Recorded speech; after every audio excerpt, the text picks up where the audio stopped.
बिस्मिल्लाहिर्रहमानिर्रहीम। बच्चों, आज हम शुरू करेंगे पैराबोला और इसके साथ जो रिलेटेड डेफिनेशंस है इसकी उसको समझेंगे। पैराबोला की शेप को समझेंगे, इसकी स्टैंडर्ड फॉर्म्स जो हैं, इसके इक्वेशन की स्टैंडर्ड फॉर्म्स वो कौन कौन सी हो सकती हैं वो समझेंगे। और इसके बाद फिर हम देखेंगे कि general form of equation of parabola क्या होती है। मुझे पैराबोला को समझने के लिए हमें सर्कल का बड़ी अच्छी तरह पता होना चाहिए। सर्कल के अंदर क्या था, सर्कल की अगर हम डेफिनेशन को देखें तो अगर हम ये हमारे पास एक एक्सिस वाई एक्सिस है, ये एक्स एक्सिस है और एक सर्कल यहाँ पे हम जनरेट करते हैं। ये हमारे पास एक सर्कल है जो सेंटर्ड एट ओरिजिन है। यहाँ पे हमारे पास ओरिजिन पे ये सेंटर्ड है और इसका कुछ ना कुछ रेडियस हमारे पास फर्ज करें आर रेडियस इसका मौजूद है। ये इसका रेडियस आर है और इसका जो सेंटर है वो 0 0 है। अब जो सर्कल होता है वो असल में set of all points, circle को हम इस तरह डिफाइन कर सकते हैं कि set of all points whose distance from a fixed point is same is constant. मतलब जितने भी यहाँ पे पॉइंट आपको सर्कल पे नज़र आएंगे उन सब का डिस्टेंस उसके सेंटर से हमेशा इक्वल होता है। अब यहाँ पे आप कोई पॉइंट लेंगे और उसका आप डिस्टेंस लेंगे, अगर सेंटर से ये फाइंड आउट करें या आप यहाँ से डिस्टेंस ले लें या आप यहाँ से डिस्टेंस ले लें या आप यहाँ से डिस्टेंस ले लें, कहीं से भी आप सर्कल के किसी भी पॉइंट से आप उसके सेंटर तक का जब डिस्टेंस फाइंड आउट करेंगे तो वो हमेशा सेम आएगा, कांस्टेंट रहेगा। अगर 5 यूनिट्स है तो वो 5 यूनिट्स ही रहेगा। यानी दूसरे अल्फाज में हम ये कह सकते हैं कि जो रेडियस ऑफ सर्कल है वो तो हमेशा सेम रहता है।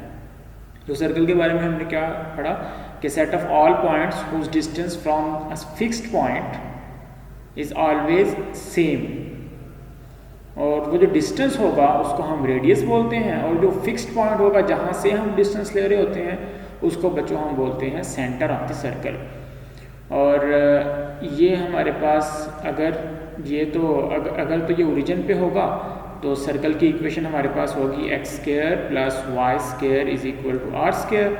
और अगर ये कहीं और होगा, अगर हमारे पास जो सेंटर है वो किसी पॉइंट एच के पे हुआ तो उस वक़्त जो सर्कल की इक्वेशन होगी वो हमारे पास होगी एक्स माइनस एच का square plus y minus k का square is equal to r square. ये हमारे पास standard form of equation of circle है। अब ये तो हो गया सर्कल। अब जब पैराबोला की तरफ हम आते हैं तो वहाँ पे एक तो फिक्स्ड पॉइंट होता है और एक होती है लाइन। हम किस तरह से इसको डिफाइन करते हैं उसको देखते हैं बच्चों।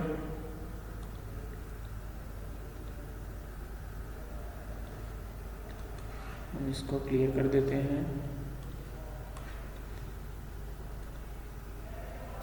यहाँ पे बच्चों हमारे पास दो चीज़ें हैं।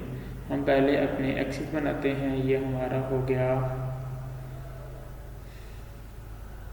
ये बच्चों हमने अपने एक्सिस जनरेट कर लिए। हमारा एक्स एक्सिस है और ये हमारा वाई एक्सिस है। अब यहाँ पे हम एक फिक्स्ड पॉइंट लेते हैं। यहाँ पे फर्ज करें हमने एक ले लिया, ये एक हमारे पास फिक्स्ड पॉइंट है यहाँ पे, और यहाँ पे एक फिक्स्ड लाइन बनाते हैं। यहाँ पे हमने जितने डिस्टेंस पे हमने ओरिजिन से इधर पॉइंट को फिक्स्ड पॉइंट को रखा है उतने ही डिस्टेंस पे हम यहाँ पे एक लाइन जनरेट कर लेते हैं। ये हमारे पास एक लाइन है। अब वो सारे पॉइंट्स जिनका डिस्टेंस इस फिक्स्ड पॉइंट से और इस फिक्स्ड लाइन से सेम होगा, इक्वल होगा, अगर हम उनकी एक शेप बनाएं तो हमारे पास पैराबोला बनेगा। क्या होगा देखें बच्चों, ये जो पॉइंट है, ये जो आपको नज़र आ रहा है, ये भी मैं इसको रेड से बनाता हूँ। ये हमारे पास एक पॉइंट है, इसका डिस्टेंस इस फिक्स्ड पॉइंट से और इस फिक्स्ड लाइन से इक्वल है। इसी तरह हम यहाँ पे एक पॉइंट लेते हैं, यहाँ पे एक पॉइंट लिया, ये हमारे पास एक पॉइंट है जिसका डिस्टेंस जितना इस पॉइंट से है, जितना उसका डिस्टेंस इस फिक्स्ड पॉइंट से है, उतना ही उसका डिस्टेंस इस फिक्स्ड लाइन से है।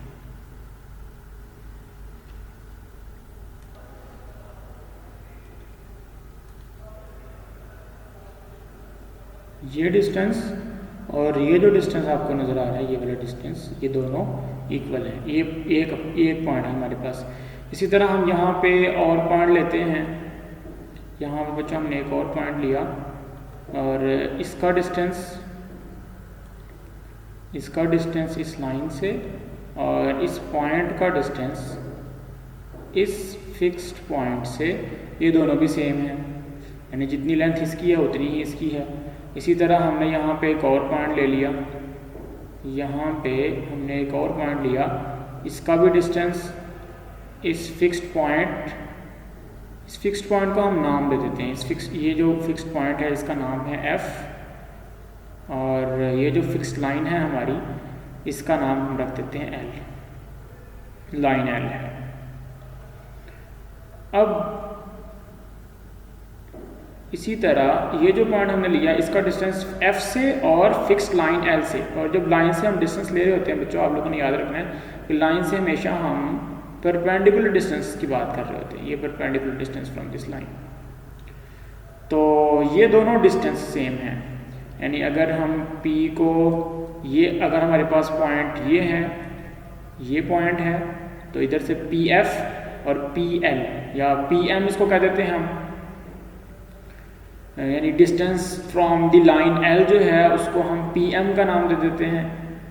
और इसी तरह जो यहाँ अगर हम P यहाँ पे लेंगे तो PF और इसको PM का नाम, ये PM जो है यानी PL मैं इसलिए नहीं कह रहा क्योंकि ये L एक लाइन है, उसके जितने भी डिस्टेंसेस आएंगे हमारे पास किसी भी पॉइंट से उसको हम PM का नाम दे देते हैं।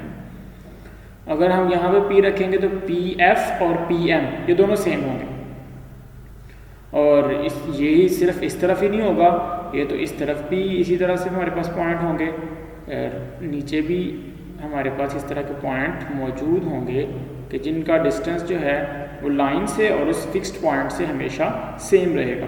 अगर हम इन सारे पॉइंट्स को ज्वाइन कर दें, तो हमारे पास कुछ इस तरह की कर्व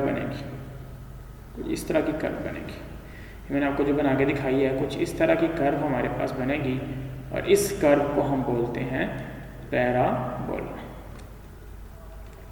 यहाँ पे देखिए मैंने डेफिनेशन से आपको क्या समझाया कि जितने भी पॉइंट इस कर्व के ऊपर होंगे, जितने भी पॉइंट इस पैराबोला के ऊपर होंगे, उन सब पॉइंट्स का डिस्टेंस एक फिक्स्ड पॉइंट से और एक फिक्स्ड लाइन से हमेशा सेम होगा। मैंने इस डिस्टेंस को नाम दिया PM का, और इस P जो कि ये पॉइंट है तो ये जो डिस्टेंस है इसका नाम दे देते हैं PF। तो जितने भी पॉइंट्स होंगे उन सब के लिए क्या होगा कि PF जो डिस्टेंस है वो इक्वल होगा PM डिस्टेंस की, और PM डिस्टेंस का मतलब है distance from the line L। और यहाँ से अगर हम एक रेशो बना लें, इसको हम ऐसे भी लिख सकते हैं कि PF ओवर PM, तो वो किसके इक्वल होगा बच्चों, वो E के इक्वल होगा, और इस रेशो को हम बोलते हैं एक्सेंट्रिसिटी। हम एक्सेंट्रिसिटी पे मज़ीद बात भी करेंगे। तो ये हमारे पास होता है पैराबोला। अब बच्चों यहाँ पे आप एक बात समझें कि ये जो फिक्स्ड पॉइंट होगा, जैसे सर्कल के लिए हमने क्या कहा था, वहाँ पे जो फिक्स्ड पॉइंट था उसको हमने सेंटर ऑफ सर्कल का नाम दिया, और जो डिस्टेंस आ रहा था उसको हमने रेडियस ऑफ सर्कल का नाम दिया। और यहाँ पर जो दो चीज़ें हमने पढ़ी हैं, ये फिक्स्ड पॉइंट और एक फिक्स लाइन, इस फिक्स्ड पॉइंट को हम बोलते हैं फोकस ऑफ पैराबोला, इसको कहा जाएगा फोकस ऑफ पैराबोला। और ये जो लाइन होगी, जो फिक्स्ड लाइन होगी, जिससे डिस्टेंस इन सारे पॉइंट्स, पैराबोला के सारे पॉइंट्स का डिस्टेंस जिससे सेम रहा है PF और PM का डिस्टेंस, तो इस लाइन को हम बोलते हैं डायरेक्ट्रिक्स, इसको बोलते हैं डायरेक्ट्रिक्स। अब इस लाइन की इक्वेशन क्या होगी, और ये जो पैराबोला है इसकी हमारे पास इसकी इक्वेशन क्या होगी, और जो फोकस है इसके कोऑर्डिनेट्स किस तरह से हम लिखेंगे, कैसे हमें पता चलेगा कि इसके कोऑर्डिनेट्स क्या होंगे, इस पे बात करते हैं। सबसे पहले तो आपको पता होना चाहिए बच्चों, जो हमारे पास वर्टिकल लाइन होती है उसकी इक्वेशन क्या होती है, हॉरिजॉन्टल लाइन जो होती है उसकी इक्वेशन क्या होती है। अगर बच्चों हमारे पास ये हम ले लेते हैं, ये हमारे पास y एक्सिस हो गया और ये x एक्सिस है, ये हमारे पास हो गया x एक्सिस और ये y एक्सिस। अब ये कोई भी लाइन जो परपेंडिकुलर लाइन है यानी एक्स एक्सिस के ऊपर परपेंडिकुलर है, ये जो लाइंस है जो वर्टिकल लाइंस हैं बच्चों, ये लाइंस इनकी इक्वेशन होती है x is equal to some constant, इसकी इक्वेशन होगी x is equal to some constant a। जो वर्टिकल लाइंस होंगी उनकी equation x is equal to constant होती है। अगर यहाँ पे 1 होता, x की वैल्यू 1 होती, यहाँ पे x की वैल्यू 2 होती, तो ये जो पूरी लाइन है इसकी फिर इक्वेशन होती है x इज इक्वल टू 2, ये इसकी इक्वेशन है। इस पूरी लाइन के ऊपर x जो है वो 2 है, हाँ y चेंज हो रहा है, ऊपर जाएंगे तो y पॉजिटिव रहेगा और बढ़ता जाएगा, और अगर नीचे की तरफ आएंगे जितने भी पॉइंट्स लाइन के ऊपर हैं उन सब के लिए y नेगेटिव कम होता जाएगा और कम होता जाएगा। लेकिन इस पूरी लाइन के ऊपर जो x की वैल्यू हमेशा सेम रहेगी, तो इसकी इक्वेशन होगी x इज इक्वल टू 2। तो जनरली हम ये कह सकते हैं कि x is equal to some constant is the equation of a vertical line. इसी तरह अगर हम बात करें हॉरिजॉन्टल लाइन की, यहाँ पे इस तरह से कोई हम लाइन जनरेट करें जो कि x एक्सिस के पैरेलल हो, तो उस लाइन की इक्वेशन हमारे पास होती है y is equal to some constant. ये भी कुछ भी हो सकता है, ये तो लाइन पे डिपेंड करता है कि हमारे पास लाइन कहाँ पे है। अगर हम लाइन बनाएंगे, यहाँ पे फर्ज करें तो हमारे पास है y, ऊपर की तरफ जाएंगे y एक्सिस के ऊपर, तो यहाँ पे 1 है, यहाँ पे 2 है, यहाँ पे 3 है, यहाँ पे 4, यहाँ पे 5 है, यहाँ पे 4 है। तो अगर हम लाइन बनाते हैं 3 पे, यानी जहाँ पे y की वैल्यू 3 है वहाँ पे हम लाइन जनरेट करते हैं इस तरह से, तो ये जो लाइन होगी आपकी, इसकी इक्वेशन होगी y इज इक्वल टू 3। इसी तरह अगर आप 1 से यहाँ पे लाइन बनाएं एक हॉरिजॉन्टल लाइन, तो उसकी इक्वेशन होगी y इज इक्वल टू 1। खुद जो x एक्सिस है वो कहाँ से पास कर रहा है, जहाँ पे y 0 है वहाँ से पास कर रहा है। तो याद रखें जो x एक्सिस होता है उसकी इक्वेशन होती है y इज इक्वल टू 0। इसी तरह अगर नीचे आप आएंगे तो y इज इक्वल टू -1, यानी अगर आप यहाँ पे एक लाइन बनाते हैं और ये हॉरिजॉन्टल लाइन है और ये बनी है -1, -2 और -3 पे, तो इस लाइन की इक्वेशन होगी y इज इक्वल टू -3। इसी तरह आप लोग याद रखें क्योंकि जो y एक्सिस खुद है वो भी तो एक वर्टिकल लाइन है, तो उसकी इक्वेशन, वर्टिकल लाइन की इक्वेशन तो होती थी x is equal to some constant, और वो कांस्टेंट वो होता है जहाँ पे जितनी x की वैल्यू हो। तो चूँकि जो y एक्सिस होता है खुद बच्चों, y एक्सिस वो कहाँ से पास कर रहा होता है, वो तो ओरिजिन से पास कर रहा होता है, वहाँ पे x भी 0 होता है, y भी 0 होता है। तो खुद y एक्सिस की जो इक्वेशन होती है वो x इज इक्वल टू 0 होती है। ये x is equal to 0 is the equation of y axis और y is equal to 0 is the equation of x axis, ये आपको पता होना चाहिए। अब हमने जो पैराबोला ड्रॉ किया उसमें अगर हम देखें, तो अगर हम जो ये हमने एक ये पैराबोला लिया है पैराबोला, और ये वो पैराबोला है जिसका वर्टेक्स, मैं वर्टेक्स बताऊंगा आपको, डिफाइन करता हूँ कि वर्टेक्स क्या होता है, हम वर्टेक्स को डिफाइन किस तरह करते हैं। लेकिन आप एक मिनट के लिए भी ये समझ लें कि इसका ये वर्टेक्स है और ये वर्टेक्स इसका ओरिजिन पे है, 0 0 पे इसका वर्टेक्स मौजूद है, 0 0 पे। तो चूंकि ये जो वर्टेक्स है ये भी एक पैराबोला का पॉइंट है, तो इसका डिस्टेंस जितना f से है उतना ही l से होगा। तो अगर हम कहते हैं कि इसका ये जो f है ओरिजिन से राइट साइड पे a डिस्टेंस पे पड़ा हुआ है, तो बच्चों इसके कोऑर्डिनेट्स क्या होंगे, फिर f के कोऑर्डिनेट्स क्या होंगे, f के कोऑर्डिनेट्स क्या होंगे, क्योंकि x एक्सिस के ऊपर है तो सिर्फ x की वैल्यू होगी नॉन ज़ीरो और y की वैल्यू तो ज़ीरो होगी। तो हम फ़र्ज़ कर लेते हैं कि ये a यूनिट्स पे पड़ा हुआ है, जो f है वो ओरिजिन से राइट साइड पे a यूनिट्स पे पड़ा हुआ है, तो इसका जो x कोऑर्डिनेट होगा वो a होगा, क्योंकि ये x एक्सिस के ऊपर है तो y तो यहाँ पे 0 होगा। तो f a 0 हम समझते हैं कि ये इसका डिस्टेंस है, a जो है इसका डिस्टेंस है टू द राइट साइड, तो इसके कोऑर्डिनेट्स क्या हो गए, f a 0। अब आप बताएं कि जो इक्वेशन हमारे पास है l जो डायरेक्ट्रिक्स है, तो उसकी इक्वेशन क्या होगी, ये जो लाइन आपको नज़र आ रही है डायरेक्ट्रिक्स l, इसकी इक्वेशन क्या होगी। अगर ये f के कोऑर्डिनेट्स a 0 हैं तो जाहिर है ये भी फिर उतने ही डिस्टेंस में पड़ी होगी, लेकिन ये नेगेटिव साइड के ऊपर है, तो ये जहाँ से पास कर रही होगी वहाँ पे x की वैल्यू कितनी होगी, -1, क्योंकि हम लेफ्ट साइड की बात कर रहे हैं तो इसका मतलब है x is equal to minus a होगी इसकी इक्वेशन पे, क्योंकि वर्टिकल लाइन है और वर्टिकल लाइन की equation x is equal to some constant होती है। लेकिन हमें नज़र आ रहा है कि ये क्योंकि लेफ्ट साइड पे है और यहाँ पे नेगेटिव नंबर होगा कोई, तो x is equal to minus a is the equation of this directrix. अब अगर फोकस हमारे पास a0 है और जो वर्टेक्स ऑफ द पैराबोला है वो हमारे पास 0 0 है, x is equal to minus a directrix है, तो ऐसा जो पैराबोला होगा उसकी इक्वेशन क्या होगी, ये हम समझ, जो हमारे पास पैराबोला होगा उसकी इक्वेशन क्या होगी।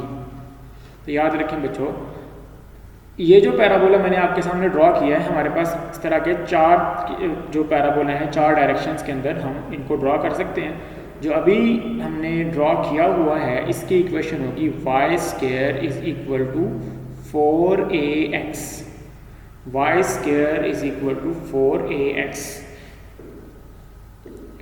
अब इसको याद रखने के लिए आप ये समझ सकते हैं कि जिस वेरिएबल पे या तो x पे स्क्वायर होगा, यानी इक्वेशन ऑफ पैराबोला के अंदर या तो x पे स्क्वायर हुआ करेगा या फिर y पे स्क्वायर हुआ करेगा।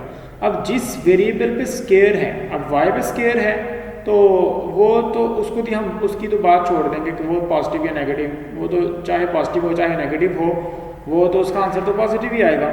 हम दूसरे की बात करेंगे, y जिस पे स्क्वायर है उसकी बात नहीं करेंगे, जो दूसरा x है। अब x पॉजिटिव हो सकता है या x नेगेटिव हो सकता है। इसका मतलब है जो पैराबोला है वो या तो राइट साइड को ओपन होगा या फिर लेफ्ट साइड को ओपन होगा। लेफ्ट साइड को ओपन होगा तो वो उस वक्त होगा जब x नेगेटिव हुआ, और जब x पॉजिटिव हुआ तो ये फिर किस तरफ को ओपन होगा, राइट साइड को ओपन होगा। तो y square is equal to 4ax is the equation of a parabola that opens rightward. ये राइट वर्ड जो है ओपन है, तो इसकी इक्वेशन होगी y square is equal to 4ax। और अगर हम एक पैराबोला बनाएं, इसको इसके उलट बनाएं जो लेफ्ट साइड पे ओपन होगा, तो उसकी इक्वेशन क्या होगी। हम यहाँ भी बच्चों जनरेट कर लेते हैं एक ऐसा पैराबोला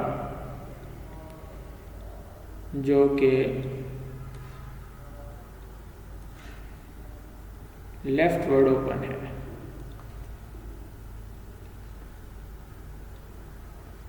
यहाँ पे हमारे पास एक पैराबोला है इस तरह से, वो लेफ्ट साइड को ओपन होगा और जो इसका फोकस होगा फिर इस तरह, जो याद रखें जो पैराबोला होगा वो फोकस के अराउंड होगा, फोकस को वो अपने अंदर लिए हुए होगा। तो इसका जो हमारे पास कोऑर्डिनेट्स होंगे इसके, अगर हम यहाँ पे a यूनिट से डिस्टेंस रखें, डिस्टेंस इसका यूनिट्स रखें, तो जो डायरेक्ट्रिक्स होगी वो इसके अपोजिट साइड पे आएगी, फिर यहाँ पे आएगी। तो उसकी इक्वेशन क्या होगी बच्चों डायरेक्ट्रिक्स की, क्योंकि वर्टिकल लाइन है और वर्टिकल लाइन की इक्वेशन होती है x is equal to some constant, और हम a डिस्टेंस की बात कर रहे हैं तो इसकी इक्वेशन होगी x is equal to a। और ये जो फोकस होगा क्योंकि ये लेफ्ट साइड पे है तो इसके कोऑर्डिनेट्स होंगे -a0।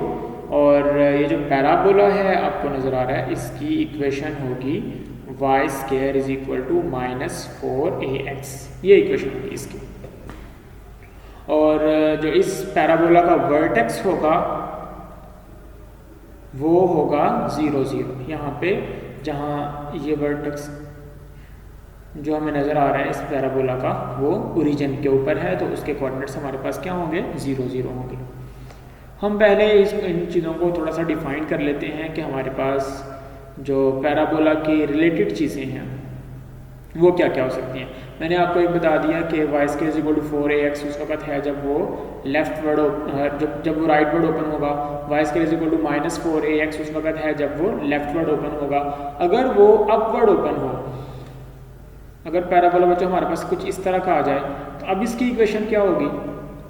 अब देखें ये आ गया है ऊपर की तरफ, अब y जो है वो ऊपर या नीचे की तरफ आएगा तो y पॉजिटिव या नेगेटिव होगा, x को तो कोई फर्क नहीं पड़ेगा।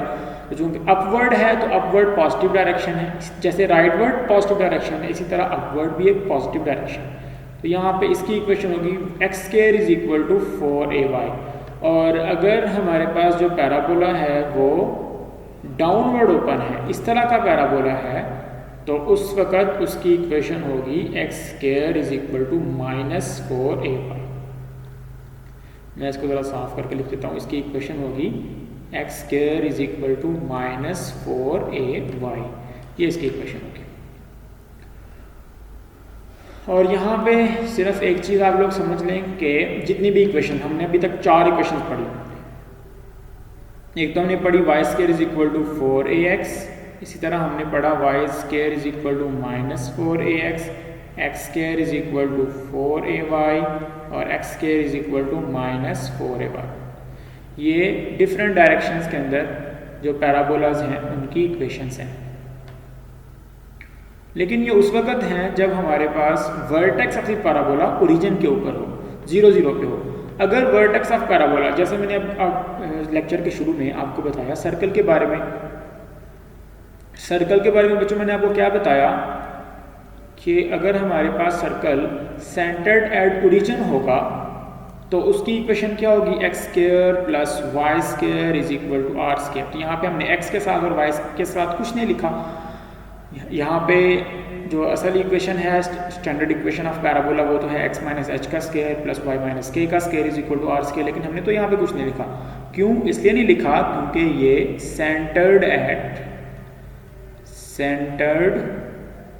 एट ओरिजिन है, सर्कल की इक्वेशन है और सेंटर्ड एट ओरिजिन है। इसी तरह ये जो पैराबोला है y square is equal to 4ax, यहाँ भी मैंने 4 आपको बताई, इनमें से चारों ये जो पैराबोलाज हैं इनका वर्टेक्स जो है वर्टेक्स एट 0 0 है। लेकिन अगर अगर हम वर्टेक्स क्या देते हैं कि इनका वर्टेक्स जो है वो 0 0 पे नहीं है बल्कि किसी और पॉइंट पे HK पे है, अगर इनका वर्टेक्स जो है वो हम HK पे ले लें तो अब ये जो H और K हैं, x में से h माइनस होगा और y में से k माइनस होगा। जहाँ ये इससे हमें गरज नहीं है कि x किस तरफ है, x लेफ्ट साइड पे पड़ा हुआ है या x राइट साइड पे पड़ा हुआ है, इससे गरज नहीं। जहाँ पे भी x होगा उसमें से h माइनस हो जाएगा और जहाँ पे y होगा वहाँ से k माइनस हो जाएगा। तो ये जो इक्वेशन है फिर ये बच्चों क्या बन जाएगी, अगर इसका वर्टेक्स ओरिजिन पे नहीं है किसी और पॉइंट पे है और वो पॉइंट के कोऑर्डिनेट h के हैं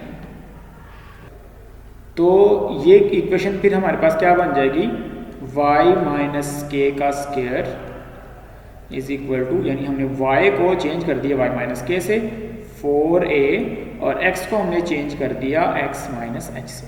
तो ये इक्वेशन ये बन गई। तो अब हमने 4 इक्वेशन पढ़ी हैं, वो इन पैराबोलास जिनके जो वर्टिसेस हैं वो ओरिजिन के ऊपर हैं। तो इन सबको हम लिख के देखते हैं कि अगर इनका जो वर्टेक्स है वो हुआ किसी पॉइंट HK के ऊपर तो फिर ये इक्वेशंस क्या बन जाएंगी उसको देखते हैं। जो पहली हमारे पास इक्वेशन है y square is equal to 4ax और मैंने आपको बताया इसके बारे में कि ये ओपन्स राइट वर्ड है। तो अगर जो वर्टेक्स है इसका, अगर वर्टेक्स हो गया HK पे, ये तो उस वक्त है जब वर्टेक्स 0 0 पे है।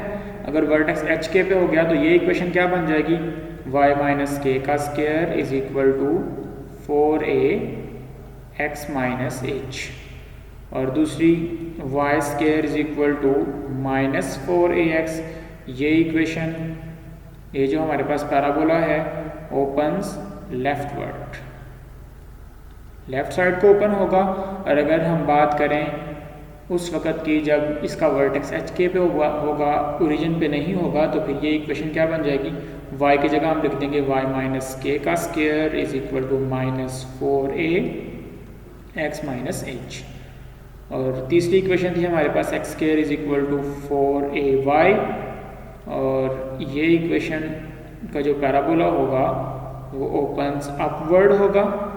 और उसकी इक्वेशन अगर हम वर्टेक्स में देखें HK में तो इसकी इक्वेशन क्या होगी बच्चों, x माइनस एच, यानी x की जगह हमने x माइनस एच लिख दिया, x माइनस एच का square is equal to 4a और y की जगह हमने लिख दिया y माइनस के। और चौथी इक्वेशन थी हमारे पास x square is equal to minus 4ay। तो इसके बारे में क्या कहेंगे कि ओपन्स डाउनवर्ड, ये नीचे की तरफ ओपन होगी, जो पैराबोला होगा ये नीचे की तरफ ओपन होगा। और उस वक्त जब इसका वर्टेक्स 0 0 के बजाय HK होगा तो ये इक्वेशन हमारे पास बन जाएगी x माइनस एच का square is equal to minus 4a और y की जगह हम लिख देंगे y माइनस के। ये जो इक्वेशंस ऑफ पैराबोला हैं ये स्टैंडर्ड फॉर्म में है, इसको आपने याद रखना है, स्टैंडर्ड फॉर्म में ये सारी इक्वेशंस हैं। और बड़ी आसानी के साथ हम एक जो भी किसी भी किस्म का अगर पैराबोला गिवन किया गया तो हम बता सकेंगे कि उसका फोकस कहाँ पे है, उसकी डायरेक्ट्रिक्स कितनी है और उसका वर्टेक्स कहाँ पे है, ये चीज़ें हम बता सकेंगे। एक इसके हम कुछ डेफिनेशंस देख लेते हैं, जो पैराबोला से रिलेटेड जो डेफिनेशंस हैं वो कौन कौन सी हैं और उनको हम थोड़ा समझ लेते हैं।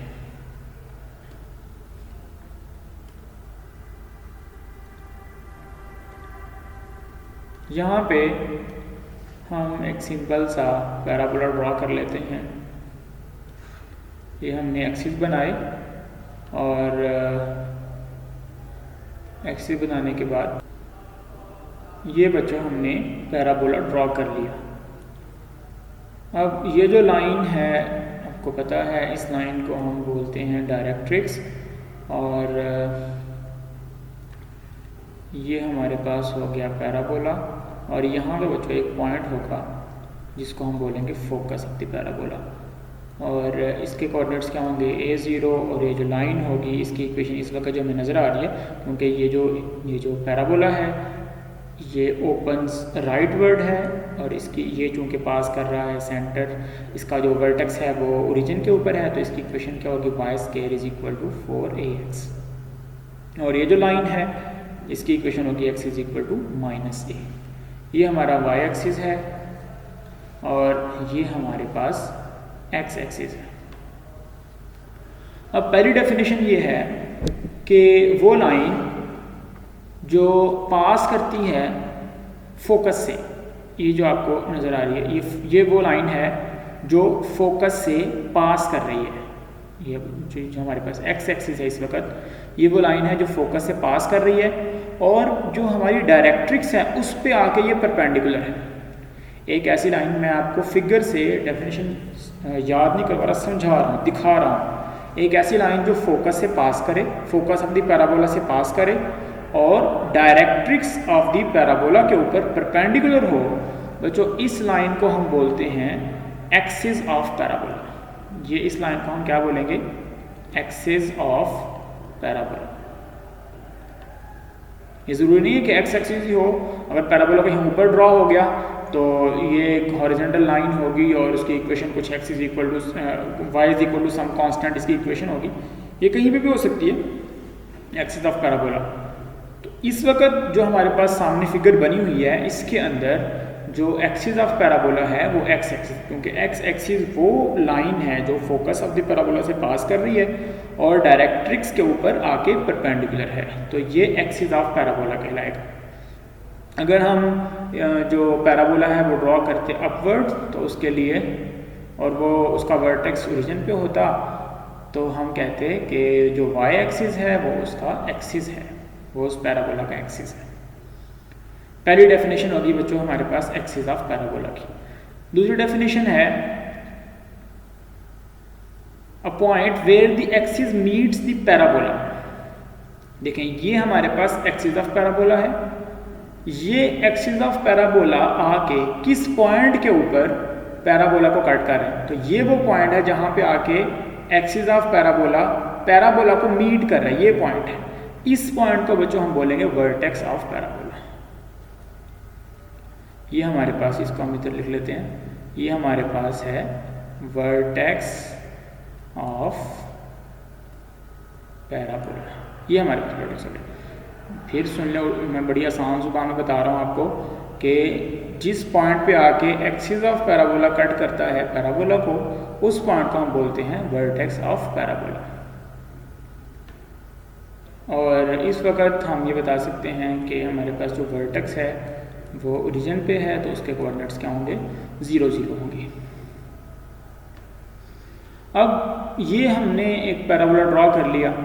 अब बच्चों अगर हम यहाँ पे कोई भी लाइन प्लॉट कर लें, एक ऐसी लाइन जो पैराबोला के 2 पॉइंट्स को आपस में ज्वाइन करे, यहाँ पे आप ये लाइन प्लॉट कर सकते हैं, यहाँ से आप ये लाइन प्लॉट कर सकते हैं, जो 2 पॉइंट्स को ज्वाइन कर रही है, पैराबोला के 2 पॉइंट को ज्वाइन कर रही है, एक ये पॉइंट और एक ये पॉइंट। इसी तरह जैसे ये आपके पास एक पॉइंट है, दूसरा पॉइंट ये है, तो बहुत सारी इन्फिनिट लाइंस ऐसी पॉसिबल हैं जो पैराबोला के दो पॉइंट्स को आपस में ज्वाइन करेंगे। मैं यहाँ से आपको ये भी बना के दे सकता हूँ, ये भी आपके पास वो लाइन है जो पैराबोला के दो पॉइंट्स को आपस में ज्वाइन कर रही है। तो ऐसी लाइन्स को बोलेंगे कॉर्ड ऑफ पैराबोला।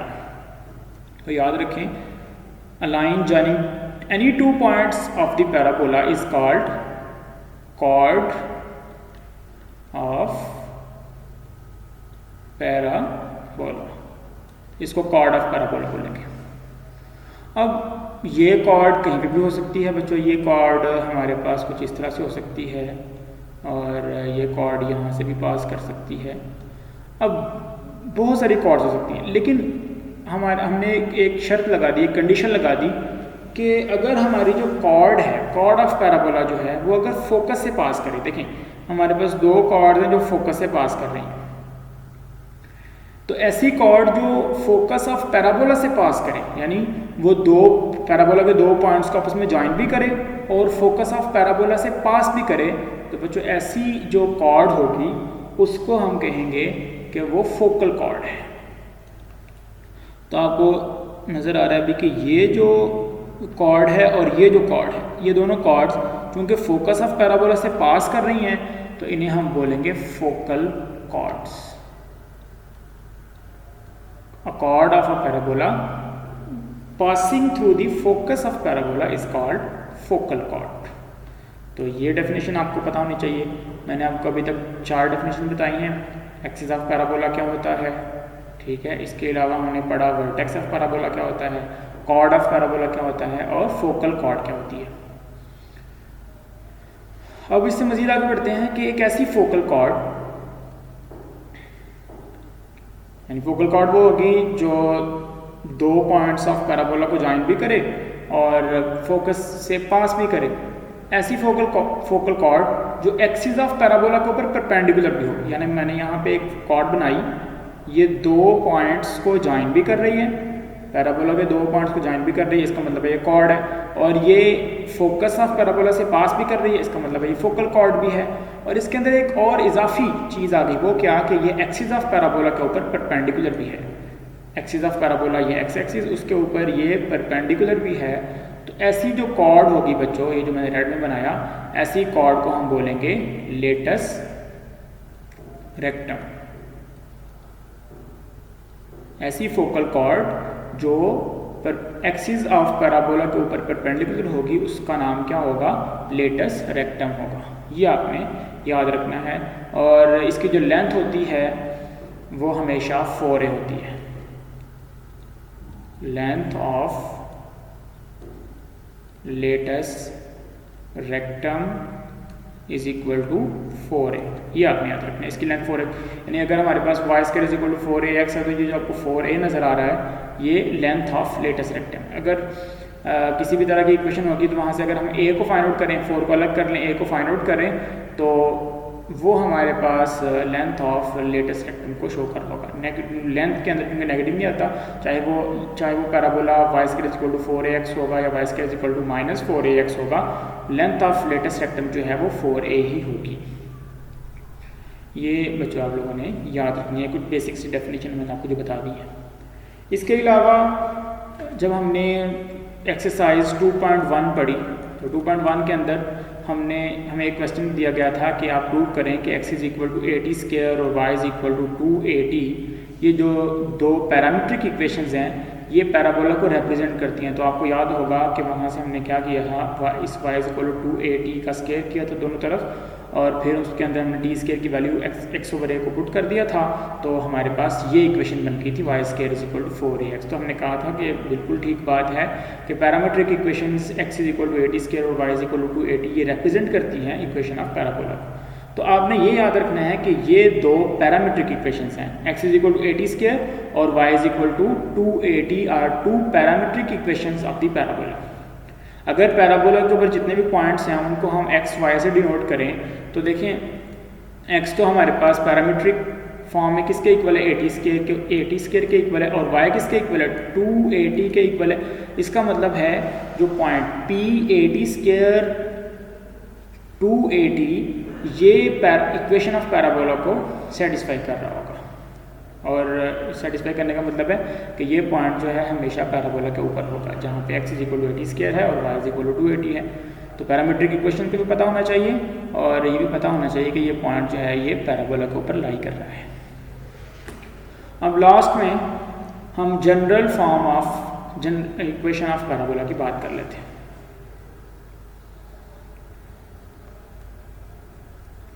मैंने बच्चों आप लोगों को शुरू में बताया, ये हमने फिगर ड्रॉ की कि एक पैराबोला है और ये इस पे जितने भी पॉइंट होंगे उनके डिस्टेंसेस इस फिक्स्ड पॉइंट F से और इस फिक्स्ड लाइन L से, जो perpendicular distance from the line L होगा वो हमेशा सेम होंगे। तो उसके लिए हमने कहा कि PF is equal to PM होगा, हमेशा PF is equal to PM। अब इसी कॉन्सेप्ट को यूज़ करते हुए यानी पैराबोला की डेफिनेशन जो थी कि set of all points whose distances from a fixed point F and a fixed line L are always equal, इसी कॉन्सेप्ट को यूज़ करते हुए हम जनरल इक्वेशन ऑफ पैराबोला को बना सकते हैं और डिराइव कर सकते हैं। अब देखें हम यहाँ पे दो चीज़ें हमारे, एक तो फोकस है और एक लाइन है जिसको हमने डायरेक्ट्रिक्स बोला था।